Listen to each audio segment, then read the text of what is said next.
Hi, welcome back friends! Today I'm really excited about the review that I'm doing because I picked up the new Fenty Soft'lit Naturally Luminous Longwear Foundation. I'm not usually a release day kind of person, but in this case the first reviews that I saw made me think that this could be absolutely the kind of product that I've been looking forward to try on and to be able to review for you all.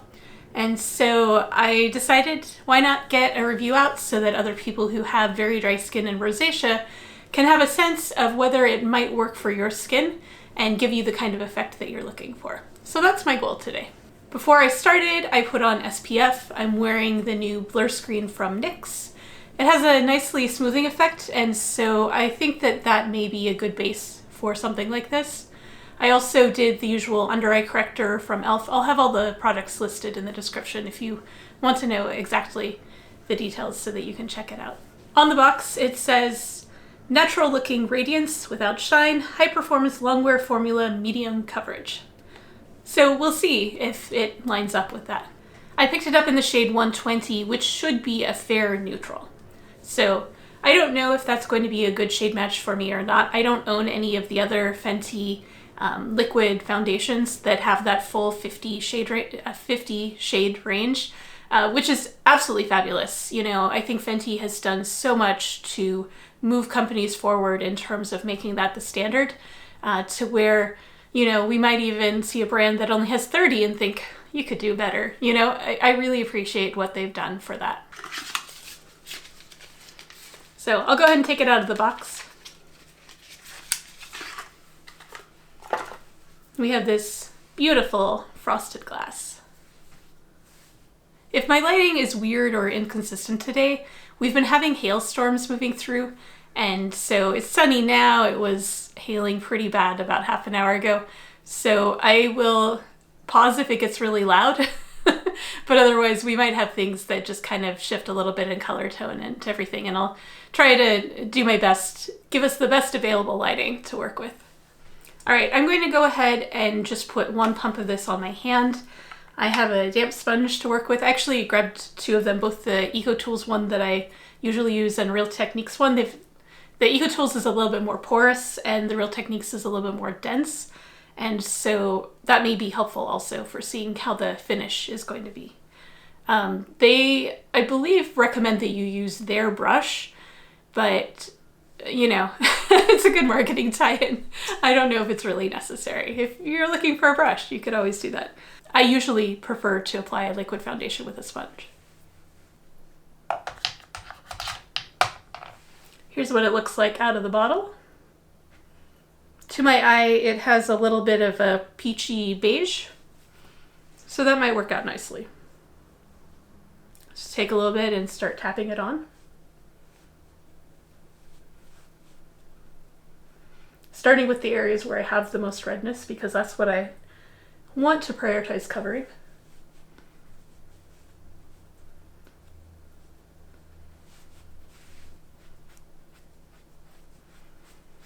I'm not sure if this is meant to be buildable.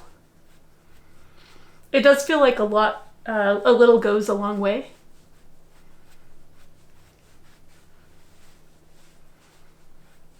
And I do see some luminosity there.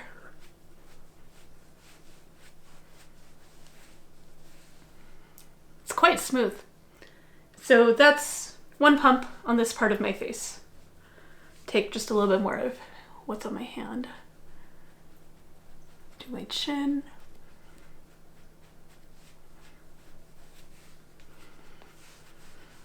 I'm not sure if this is meant to be also a buildable product. If the coverage seems a little bit too light on my cheek, we can give that a try. But now I'll just go ahead and do one more pump.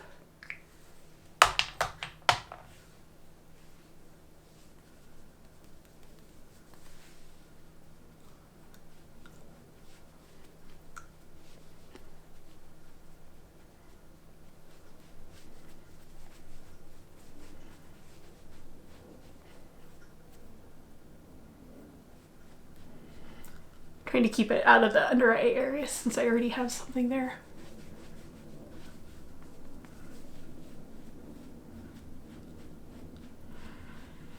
And if you're new here, my skin is very reactive, so when I'm touching it, it's going to be a lot more red. So typically, after I apply foundation, I will just let it sit for a minute to let that redness come down and give us a better idea of the most neutral possible effect. And then I need a little bit more for my forehead, so I'm going to try to get just like maybe half a pump here.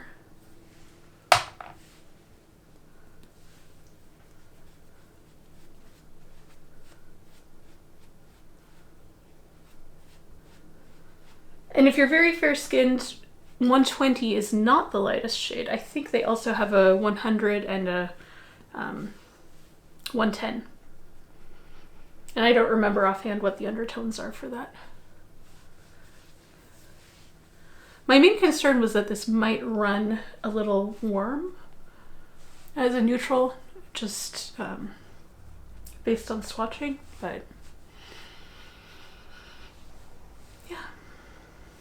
All right, so that's a full coat all the way around. I'm gonna have a look in my hand mirror and just see how I think it's laying. If there's anywhere I need to touch up.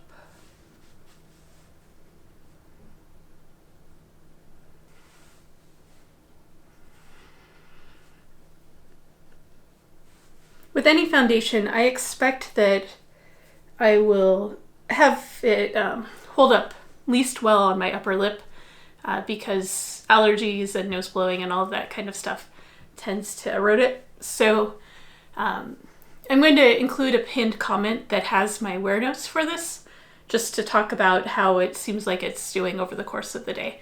It's almost 3 o'clock here, so I'll probably give it till, 6 or 7 p.m.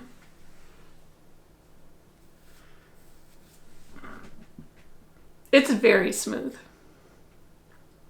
I mean, this is just an absolute beautiful finish. I don't think it's overhyped at all.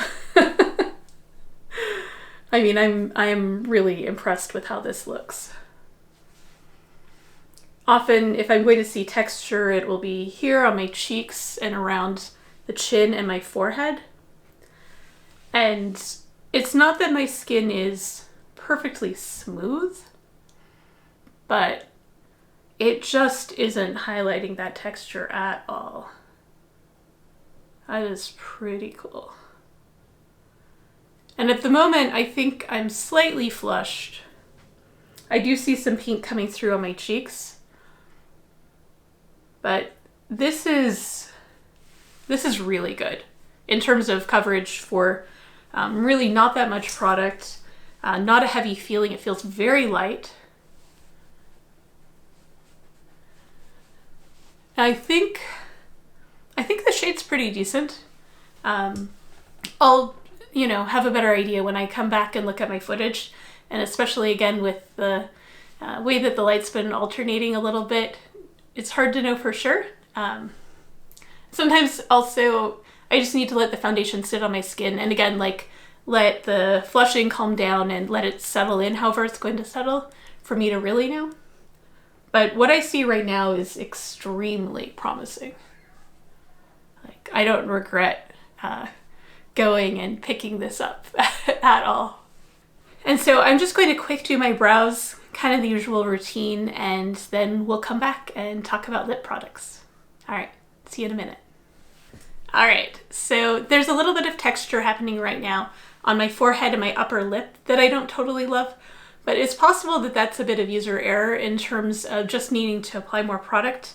I did just go in with 2.5 pumps. It's possible that I really want to do 3 to get the most smooth kind of effect. But at the not 3-inch distance, more like the 2 foot, this is looking great. And I bet on camera, it's also looking pretty smooth. I love the level of luminosity. I think that's really comfortable. I bet with a glowy primer, you could definitely amp it up if you want to. I think if you have a lot of texture and dry skin, you might want to put something like a smoothing primer down, just to, it's not that I think the foundation's doing badly on those more textured areas, but I bet if my skin was like a little, you know, some days when it's really dry, it's very porous, right? And so everything just kind of gets pulled in. I think that if my skin wasn't well prepped and moisturized and things like that, then I might see more texture than I would prefer. That's relatively easy to address. They kind of indicate it in their info in terms of telling you to moisturize first. And I don't think it's performing badly in any of those ways. You know, the formula has a lot of, not silkiness, but it has like just the right amount of thickness to really like slide over the texture of the skin. And I don't know if I'm explaining that very well, but I think what I'm trying to say is I think this has, of course, limitations as a cosmetic, but I am truly, truly impressed for a first impression how good of a result that I got. I have been doing a lot of tests and working on videos on different foundations, and pretty much nothing works well the first time for me. To the point that I'm starting to think like I should just not even do first impressions of foundations. So it's really lovely and gratifying to see this. Anyhow, so the other thing that I picked up at Sephora, this had been on my wish list for a while. It's the Warm Wishes Stick Bronzer. Warm Wishes Effortless Bronzer Stick. And I have it in the shade Bright Side. I believe this is going to be a fairly neutral shade and not too deep. It comes in this sort of jumbo crayon kind of thing. It's nice. A little metal cap and the stick here. And it looks like to get more you just crank it. I'm going to go light and then I'll go in with more if I think I want it.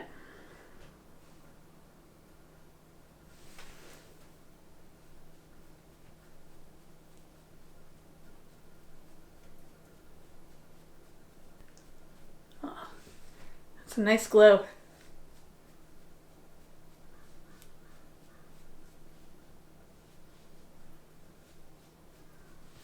All right, let's do the other side.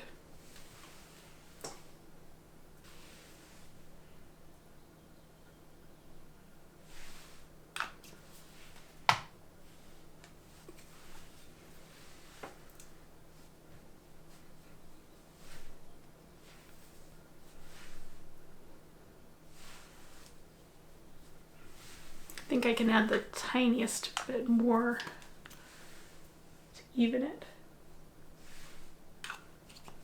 Of course, that means I'm not going to match, right? A little too much here, a little too little. So I won't do another round, but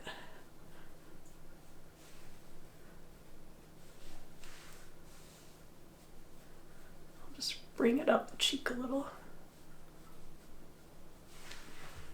Yeah, what a lovely color.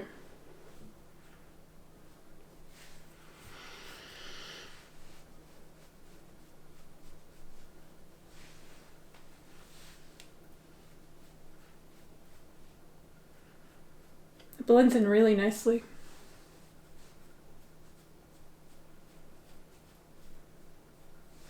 And I'll definitely be playing with this one more. I suspect because I have the light directly in front of me with the window, that if I turn too far, this is going to kind of vanish due to the reflection. But I'll just turn slowly so that you can see the effect of those cheeks. Foundation is still looking good. I am seeing that as it continues to dry down, I do see some of the texture reemerging, not in an unusual way. And again, I think from even just a little bit more distance, it's not bad. But I'll just have a look. That cheek. That cheek. So finally, the other thing that I'm going to do today is lips. And I thought I would stay with the Fenty theme and go ahead and use my Fenty Gloss Bomb. I always forget about this. And so I put it on my table to try to get a little bit more use, you know, because it's a nice color here. I have it in, I believe, Fenty Glow. Yeah. So I'll just go ahead and put that on.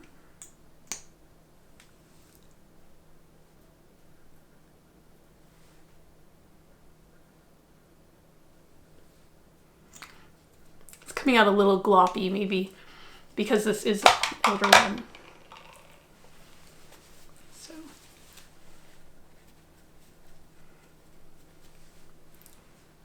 just see if I can get a little bit of the excess out of the way.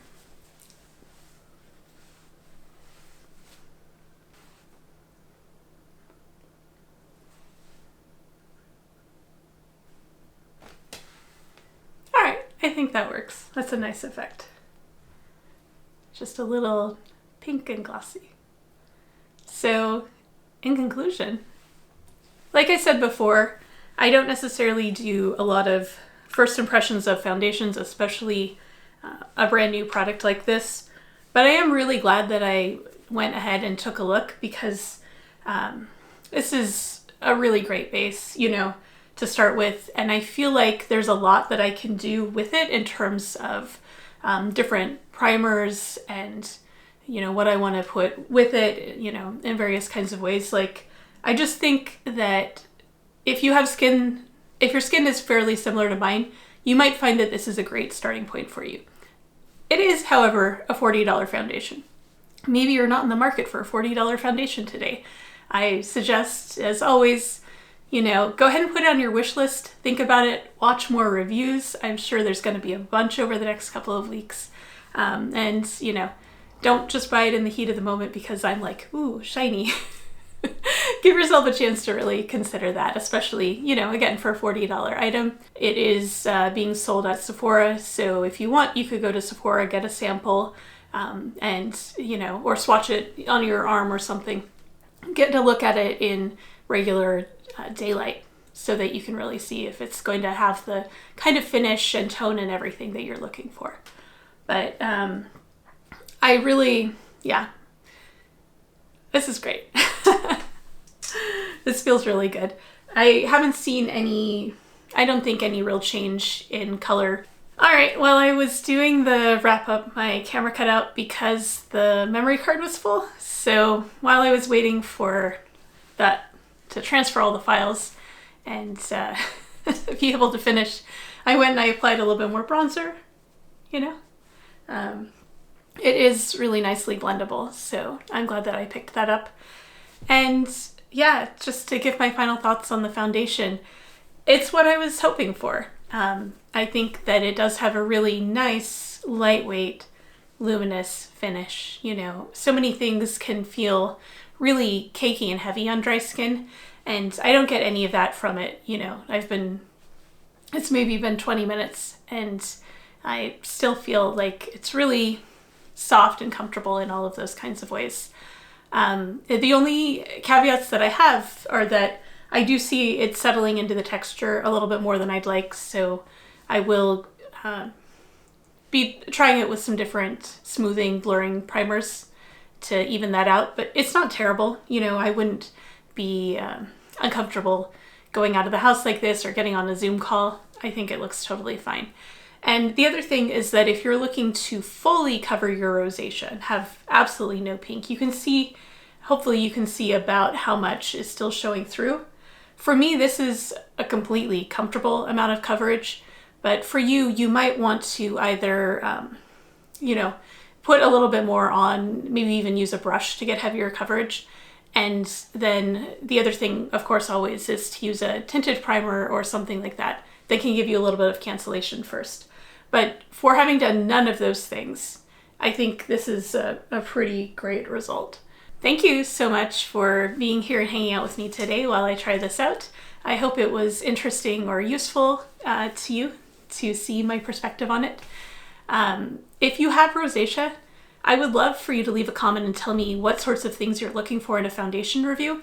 I can talk about my own, you know, experience, how I work with things and all of that, but you might have other questions or other things that you're looking for, so let me know, and I will try to focus on that in upcoming reviews. So I'd love to have you subscribe if you found this interesting. You know, I have a lot more planned in terms of doing foundation reviews, more in-depth looks at things, talking about skincare needs for people who have rosacea and dry skin, and all of those kinds of things. So subscribe, you'll be able to check it out, and leave me a comment again, so that I can know what kinds of things you're interested in. And thank you. I'll see you next time. Take care of yourself, okay? Bye.